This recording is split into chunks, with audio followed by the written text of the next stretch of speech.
on a quelques affaires que j'aimerais qu'on jase ensemble. Puis il y a quelques équipes que j'aimerais qu'on jase ensemble. On va parler un peu des équipes qu'on surveille, autant celles qui vont progresser et celles qu'on pense qui vont régresser. J'ai envie qu'on commence un petit peu par les équipes qui vont progresser parce que on vient d'en jaser. C'est une équipe qui est en action, mais Pop, qui vois-tu comme ton équipe qui va progresser? Écoute, vous pourrez me dire que c'est peut-être un recency bias, justement après leurs 2 victoires à Prague en fin de semaine. Mais je regarde les Devils du New Jersey et je suis pas convaincu, mais pas très loin de me dire que l'année passée, c'était un flou. On a juste trébuché l'année passée. Jacob Markstrom, qui, après la première période de l'année dans la Ligue nationale, est déjà un candidat pour l'arrêt de l'année sur Nicolas Bécubel. Je me dis, l'année passée, New Jersey avait moins 50% de chance. C'était même pas 0, c'était moins. On était rendu dans le négatif. Aucune chance que cette équipe-là aurait eu un arrêt de Marcus Vedicek l'année passée. Et là, tu as Guy Hamilton qui revient en santé. Puis là, tu as Luke Hughes et tu as Brett Pesci qui ne sont pas encore revenus au jeu. Et vous me direz, les sortes de Buffalo, c'est peut-être pas les plus gros contenders à la Coupe Stanley, mais je regarde ça. Jack Hughes est en pleine santé. On a enfin un goaler numéro 1. La défensive va être aussi forte que jamais. Pour vrai, New Jersey va être ce qu'on pensait d'eux l'année passée. Puis je pense que Sheldon Keefe aurait beaucoup à gagner si on pourrait amener cette équipe-là très loin en série. Mais écoute, c'est juste 2 games, mais je regardais New Jersey cette semaine, puis j'étais comme, OK, ils ont l'air d'être for real. Là. Ça va risquer d'être. Puis tu sais, Paul Cotter, Stefan Noesen, Jonathan Kovacevic ont tous contribué grandement aux 2 victoires à Prague. Tu sais, c'est pas les ajouts les plus spectaculaires, les plus flashy, mais Dieu sait qu'un Paul Cotter qui est capable de bien patiner puis de complémenter une équipe qui possède 2 des meilleurs patineurs de la ligue en Jack Hughes et Jesper Bratt, ça va être mortel sur les ailes puis en relance du côté des Devils. Rajoute-moi Luke Hughes et Brad Pesci qui vont venir bientôt. Puis d'après moi, c'est mes candidats pour gagner peut-être la métropolitaine cette année. J'aime ça. J'aime ça. Moi, tu vois, je vais aller plus dans l'Ouest avec une équipe qui, théoriquement, n'existait pas l'an passé, donc elle peut juste s'améliorer. Mais l'équipe qui joue en Utah, donc le Utah Hockey Club, l'équipe de hockey de l'Utah, les anciens Coyotes, pour moi, sont vraiment une équipe qui t'a surveillé cette année parce que l'an passé, depuis quelques années, on construit quelque chose avec cette équipe-là, ce groupe-là. On a plusieurs bons jeunes. On pense souvent à Clayton Keller et avec raison parce que c'est quel joueur de hockey nouveau capitaine. Oui. Enfin. Ça aurait dû être fait il y a 4 ans. Mais enfin, Clayton Keller, capitaine, et quel joueur sous-estimé. On a tellement de bons jeunes talents dans cette équipe-là. Je pense à Dylan Gunter. Je pense à Josh Doan aussi qui a vraiment explosé l'an dernier à son arrivée. Pour solidifier la défense, on a Chanderzy qui est là. Et on a aussi Mikhail Sergachev. Je ne suis pas le plus grand fan de Sergachev, mais ça va clairement améliorer la brigade défensive. Et devant le filet, Connor Ingram demeure le secret le mieux gardé devant le filet de toute la LNH. L'an dernier a mené la Ligue pour les blanchissages, si je ne me trompe pas, 8 ou 9. Il y en avait vraiment, vraiment beaucoup, Connor Ingram, des blanchissages l'an passé. Donc, pour moi, c'est une équipe à surveiller parce que ce jeune noyau-là va progresser. On s'est éloigné de toute la pourriture qui restait en Arizona. On s'en va en Utah. On a comme un nouveau départ avec des partisans qui vont vouloir prouver qu'ils méritent cette équipe-là. Et surtout, on a des propriétaires qui veulent dépenser dans cette équipe-là, qui veulent investir dans cette équipe-là. J'aime la base, la fondation qu'on a pour l'équipe de l'Utah et je pense qu'on peut avoir une très, très belle saison. Je pense qu'on peut peut-être croire aux séries aussi. Je pense que c'est plus réaliste de croire aux séries pour l'équipe de l'Utah que pour le Canadien. Non, 100%. 100%. 100%. Félix, il n'y a personne qui va argumenter ça contre toi. Avec Patrick Laine, tu aurais pu me convaincre, mais là, moins. Ouais, là, écoute, ça va devoir attendre un petit peu dans le cas de Laine. Tu parles des Canadiens? Je vais rester dans l'Atlantique pour une équipe que je vois progresser cette année. Puis je pense que je ne suis pas le seul. Je ne suis certainement pas un des seuls qui les voit comme ça. Mais je vois les Sénateurs d'Ottawa faire un peu plus de chemin cette année. Arrête! Non. Arrête, les Sens! Ça me fait mal. T'embarques vraiment, là? Ça me fait mal, ça me fait chier un peu. Mais tu sais quoi? Pop? Je peux admettre que les Sénateurs sont prêts pour faire un peu plus de chemin. Puis, c'est sûr qu'il va y avoir quelques embûches en chemin. Mais là, peut-être, est-ce que c'est finalement la saison où on va pouvoir voir tout le talent et l'étendue de ce que Shane Pinto peut arriver? Je veux dire, c'est un peu difficile de parier là-dessus, à savoir s'il va être bon. Pour vrai. Je vois ce que tu as fait, Mio. Je vois ce que tu as fait. Mais est-ce que ça peut être la nouvelle bête noire du Canadien, en tout cas, comme on a vu dans un match de pré-saison? Mais au-delà de ça, la présence de Claude Giroux en tant que vétéran de l'équipe, Tim Stützle, qui est juste un super bon talent à voir. Ce qui concerne le plus... plongeur? Oh, ouais, ça, c'est un autre sujet, mais au-delà de ça, c'est sûr qu'ils ont des bons morceaux, jeune équipe, mais deux affaires, encore une fois, qui je pense qu'ils vont progresser, mais la situation des contrats, ça laisse à désirer. Et au-delà de ça, il faut faire attention au niveau de la santé aussi, parce que là, on a eu quelques close calls, puis ne serait-ce que de perdre un des gros joueurs de cette équipe-là, puis je pense que le restant du château de cartes peut s'écrouler. Mais dans un monde idéal, tout le monde est en forme, tout le monde est en santé. Je les vois faire du chemin. Puis en plus de ça, que l'Atlantique... permettez-moi de douter sur l'étendue de cette division-là. Et je pense que pour une fois, il peut y avoir une ouverture pour les Sénateurs. C'est sûr que Linus Ullmark vient changer beaucoup de choses. Il est arrivé, il arrive à Ottawa de Boston, après avoir gagné le Vizina, pas l'année qui vient de finir l'autre d'avant. Il n'y a pas la main défensive qu'à Boston, ça c'est sûr. OK. Je vois prendre un step en avant, ça c'est sûr, mais assez pour faire les playoffs dans cette division-là en plus. Tu tasses qui? Tu tasses pas Floride, tu tasses pas Tampa, tu tasses pas Toronto. Ça serait fou de tasser.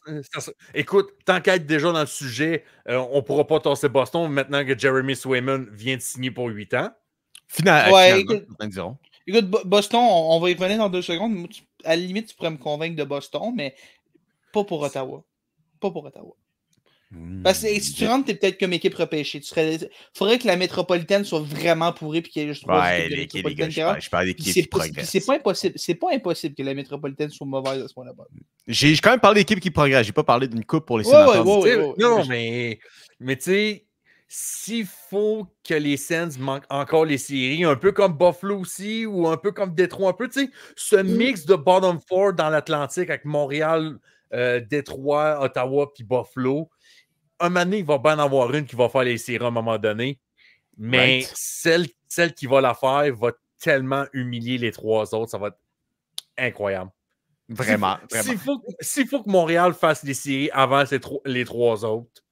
Mais si Montréal fait les séries avant Buffalo, sérieusement, Ottawa, Buffalo puis Ottawa, s'ils font les... C'est ça que je Buffalo, dis. ça fait 14 ans qu'ils n'ont pas fait, même. 14 ans! C'est ça que je dis, les gars, il y a une ouverture un petit peu là, dans l'Atlantique. Il y a quelque chose qui se trame en ce moment. Là, les fondations commencent à shaker un peu. Ça pour dire, ce sont nos équipes qu'on pense qu'ils vont progresser. Mais cette fois-ci, les gars, on a ciblé 3 équipes qu'on pense en fait qui vont régresser. J'ai envie de commencer le bal un petit peu parce que j'étais là. Puis je veux dire, c'était pas une équipe non plus qui faisait de la grosse compétition, mais c'est plus de où est-ce qu'on s'en va? Est-ce qu'on a un vrai plan? Et j'ai mentionné les Capitals de Washington. Parce que clairement, là, les Capitals, eux autres, leur prochain championnat, ce n'est pas une Coupe Stanley, c'est de permettre à Alexander Ovechkin d'avoir son record de but, de dépasser celui de Wayne Gretzky. Et qu'est-ce qu'on fait avec ça? On est plus en train de ramasser des petites pièces à gauche et à droite pour essayer de l'entourer avec des passeurs, des fabricants de jeux, des gens qui peuvent juste lui passer la rondelle pour qu'il puisse marquer des buts. On a perdu le meilleur joueur qui a fait ça. C'est quelqu'un qui en a fait sa carrière de distribuer des passes à Alexander Ovechkin dans Niklas Bäckström. Ton plan, c'est Pierre-Luc Dubois. Je veux dire, autant que j'adorais Pierre-Luc Dubois. Armada, légende. Légende de l'Armada quand même. Légende de l'Armada quand même, mais il n'a pas montré beaucoup de motivation. Puis j'espère que ça va changer à Washington, mais je veux dire, est-ce que ça va être ça? Je sais pas. J'ai confiance quand même en Charlie Lindgren entre les poteaux. Encore une fois, on verra qu'est-ce que ça va avoir de l'air une fois que la saison va commencer, mais où est-ce qu'on s'en va à Washington? Le prochain championnat, comme je dis, c'est celui de permettre à Ovechkin d'obtenir le record de la Ligue nationale de hockey, mais je veux dire, à quel point est-ce que c'est ton objectif principal? Je veux dire, le restant de la formation, les gars, je veux dire, est-ce qu'on est capable de faire un rundown de l'alignement complet des Capitals? J'ai la liste devant moi, puis pour vrai, Washington, j'ai trouvé ça intriguant qu'est-ce qu'ils ont fait cet été. Tu vas chercher Pierre-Luc Dubois, tu vas chercher Andrew Mangiapane, tu vas chercher Jacob Chikrin. Moi, s'il y a un joueur peut-être que je vais peut-être surveiller un petit peu plus du côté des Capitals et qui va peut-être sortir de l'ombre un petit peu plus, c'est Rasmus Sandin, qui a connu d'excellents moments depuis qu'il est parti de Toronto. Et dans un contexte où John Carlson commence à prendre de l'âge un peu, ça pourrait peut-être aider. Mais je pense que l'année prochaine, en tout cas cette saison, on va devoir faire la même affaire que l'année passée. Il va falloir que Charlie Lindgren goal sur sa tête pour y arriver, pour se rendre en série. Mais c'est intriguant. Du côté de Washington, c'est un peu comme Pittsburgh, un peu. On veut pas gagner nos boys, mais on fait des moves douteux en chemin, puis on se demande pourquoi vous faites ça. Ouais. Fait que j'aimerais ça voir un peu ce que Washington va faire, mais tant que mon goal va être là, moi je vais être un Capitals Troopers. All right, Pop. Félix, on a parlé il n'y a pas si longtemps des fameux Bruins de Boston. Écoute, je pense que les Bruins partent avec une longueur d'avance pour faire les séries. Je pense qu'on est quand même une des 4 meilleures équipes dans l'Atlantique. Puis je pense qu'au moins 4 équipes de l'Atlantique vont faire les séries. Mais je sais pas, man. Il y a quelque chose autour des Bruins que j'aime pas. La saga de Jeremy Swayman, j'ai l'impression que ça a peut-être fragilisé un peu cette équipe-là. Ça a fait un peu de remous dans les médias et tout. Puis oui, il y a un jeu de négociation. Mais j'ai trouvé ça ordinaire. Là, dans quel état Swayman va arriver? Est-ce que Swayman va être prêt à jouer cette semaine, dans 2 semaines? Je sais pas. Il faut que tu survives avec un as sur Pissalo. J'ai des doutes sur l'alignement de patineurs. Qui va vraiment être le... On a David Pastrnak, mais qui va suivre David Pastrnak? Est-ce que Brad Marchand est encore capable? Est-ce que Matt Poitras va vraiment progresser?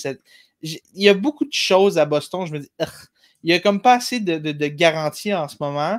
Puis dans une division atlantique, justement, où est-ce qu'on a tellement de bonnes équipes, il suffit qu'Ottawa ou Détroit ou Buffalo ou le Canadien, hypothétiquement, prennent un pas vers l'avant, puis tranquillement, pas vite, peut-être que Boston commence à être inquiété un peu. Je suis pas all-in là-dessus, mais j'aime pas ce qui se passe à Boston en ce moment.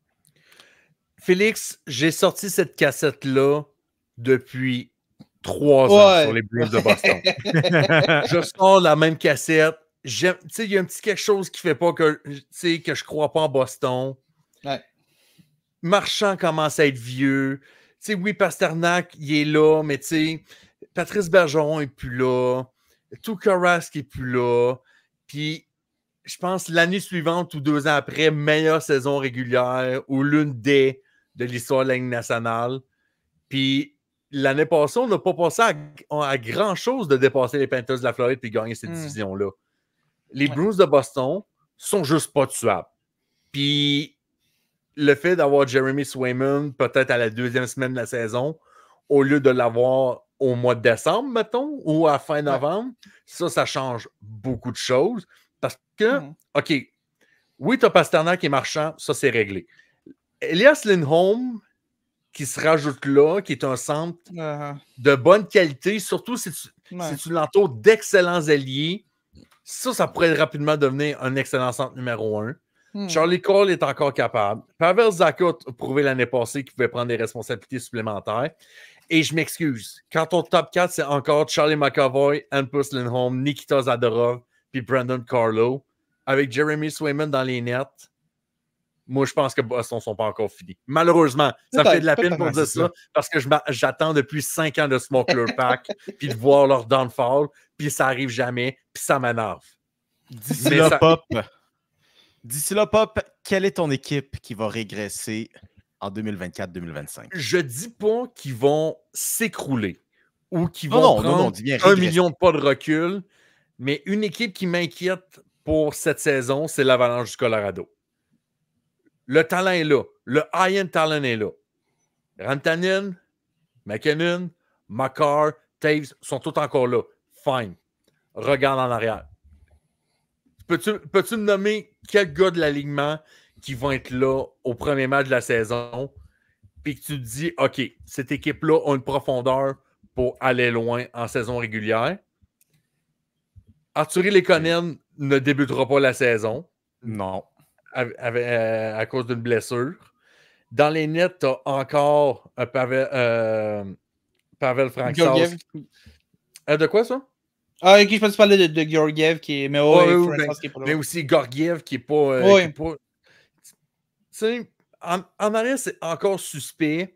J'ai aimé ce qu'on avait fait à la dernière date limite des transactions. On avait été chercher Casey Mittelstadt, puis je pense qu'il y avait un Sean Walker que malheureusement ne sera pas de retour avec l'Avalanche cette année. Mais moi, ce qui m'inquiète surtout, c'est la situation salariale de l'Avalanche du Colorado. Tu regardes en ce moment, cette équipe-là est à côté au plafond sur le cap salarial. Pour l'instant, Valérie Nichushkin et Gabriel Landeskog ne sont pas encore sur le LTIR, fait que leur salaire compte encore là-dessus. Puis je pense que au moment où on enregistre, je pense que l'Avalanche du Colorado, il leur reste comme 30 000 $ sous le cap salarial. Ça prend juste une blessure sérieuse à Nathan McKinnon, puis je pense que le château de cartes s'écroule de même. Puis tu n'auras pas la valeur en choix de repêchage ou en joueur pour faire une transaction, tu n'auras même pas aussi en valeur financière. Fait que s'il faut qu'on commence l'année lentement au Colorado, ça peut rapidement virer sur le top, assez rapidement. Surtout qu'une équipe comme Nashville a dépensé tellement pour durant les joueurs autonomes. Je pense quand même que Colorado va être dans les séries, puis je pense que ce ne sera pas une grosse surprise. Mais je suis nerveux. Si j'étais un fan de l'Avalanche, je toucherais du bois pour pas qu'il arrive de blessures sérieuses parce que ça peut virer sur le top très bientôt. Ouais, parce que tu as parlé quand même de cette division de la centrale avec les Stars qui se sont rendus extrêmement loin en série l'année dernière, qui vont encore être à surveiller. Tu as parlé des Predators.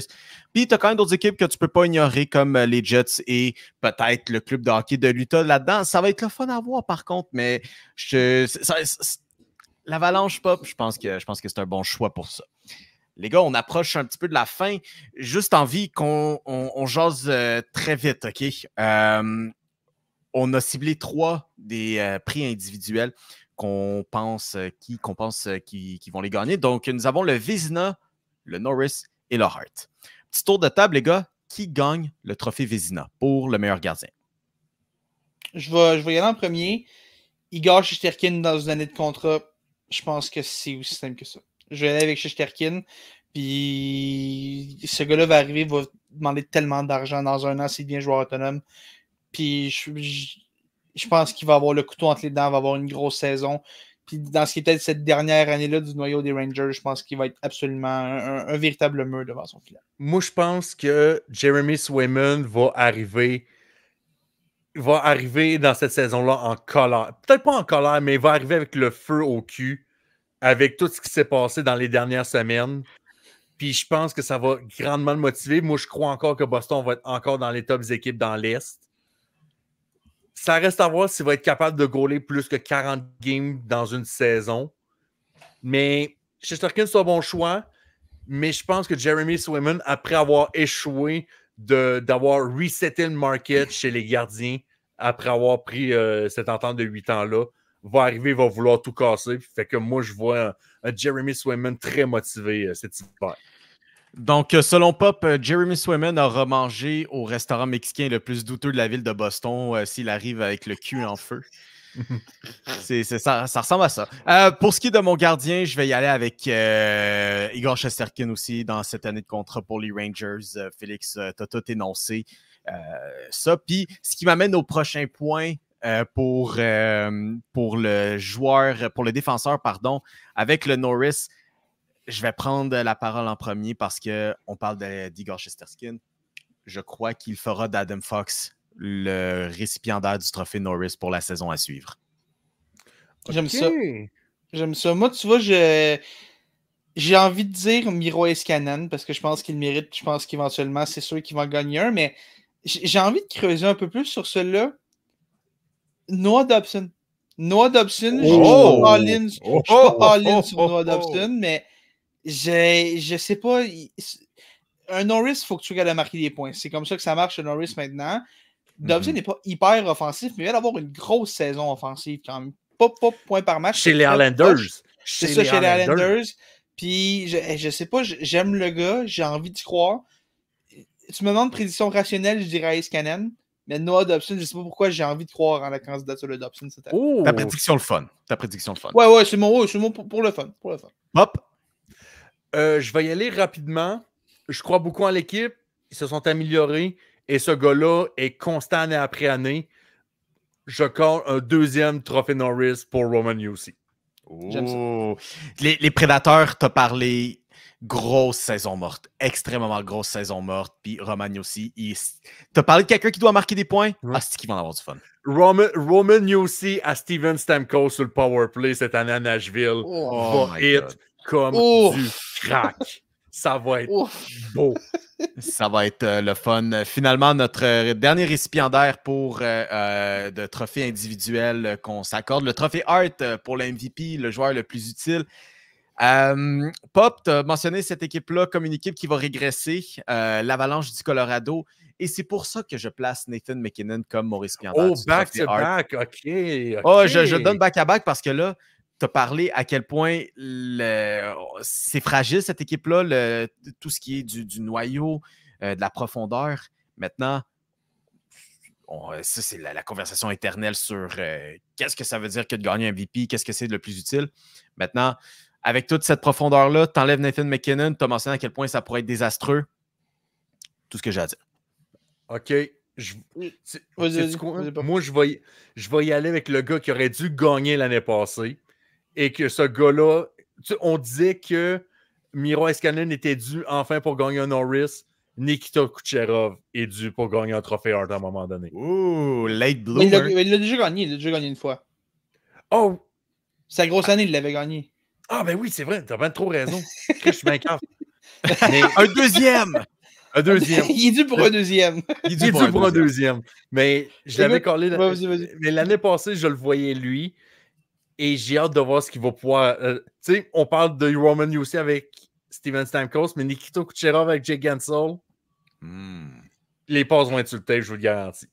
My God. Écoute, Connor McDavid est un choix trop plate, fait que je vais donner deux choix qui sont plus le fun. Jason Robertson à Dallas est un gros J'aime beaucoup Jason Robertson. Mais écoute, mon vrai choix, le fun, mettons, je ne peux pas prendre McDavid. Un autre choix que j'aime beaucoup. Mio, tu as parlé de l'Avalanche, tu as parlé de Nathan MacKinnon. Félix. Mikko Rantanen. Je pensais que tu t'en allais vers Karl Makar. J'ai pensé à Makar, mais j'adore Mikko Rantanen, un de mes joueurs préférés de la LNH. Tellement talentueux. Puis j'ai aussi pensé à Kirill Kaprizov. Je pense cruellement sous-estimé, mais j'aime pas le noyau autour de lui. Rantanen a du monde autour de lui avec l'Avalanche. Je serais pas surpris qu'il en marque 60 cette année, Rantanen. Puis s'il en marque 60, je pense qu'il devient un candidat sérieux pour le Hart. Est-ce que je peux rajouter peut-être un choix un peu plus surprise un peu? Vas-y. Vas-y, papa, amuse-toi. Le gars, on parlait des gars Shesterkin qui était en dernière année de contrat. Il y a un certain numéro 16 à Toronto. J'aime tellement ça. Mitch Marner. J'ai aimé, je pense que c'est Steve Dangle, un moment donné sur son podcast, qui avait dit qu'il avait callé que Mitch Marner, cette année, allait battre le record d'organisation pour le plus de points en une saison. Qu'à partir de Doug Gilmour, il me semble que c'est 125, 126 points en 93. J'aime tellement ça. J'achète cette prédiction-là. J'aime ça. S'il peut rester en santé et s'il peut gagner le Hart, sortez l'argent. Sortez l'argent, ça va être fou raide. Ça va être fou raide. Et ça va être encore plus fou raide quand les Leafs vont l'échanger à la date limite des transactions. Imagine. Les gars, avec ça, ça nous amène à un dernier trophée qu'on doit bien sûr prédire, la Coupe Stanley. Et la grosse question à savoir, est-ce que la Coupe revient au Canada cette saison? Est-ce que les Oilers ont une chance finalement de passer par-dessus cette étape qui est de compléter la série de finale? Félix, Pop, je veux vous entendre. Sérieux, je sens que ça va être plate, mais je vois pas quelqu'un battre les Panthers. Cette équipe-là est tellement bonne, puis en ce moment, je pense que c'est la meilleure équipe de la NH, assez clairement, puis je pense que c'est les favoris pour gagner la Coupe aussi, puis je pense que avec raison, je pense que c'est justifié. Tu as encore raison, même dans les sites de paris sportifs, mettons? Je sais que les Oilers. FanDuel ont les Oilers en premier, mais de manière générale. Les Panthers sont là aussi. Je vais aller voir sur mon app, voir sur Bet365, voir. Puis écoute, mettons je m'interdis de prendre les Panthers. Pop, t'as dit que tu les aimais tantôt, puis si Jacob Markstrom est aussi bon que je pense, les Devils sont à prendre au sérieux. Les Devils peuvent faire du bruit. Les Devils peuvent faire du bruit. Les gars, moi, c'est une équipe que j'ai adoré regarder en séries éliminatoires du début jusqu'à la toute fin. Félix, tu as parlé peut-être de leur récipiendaire du trophée Norris, mais et peut-être même du trophée Hart.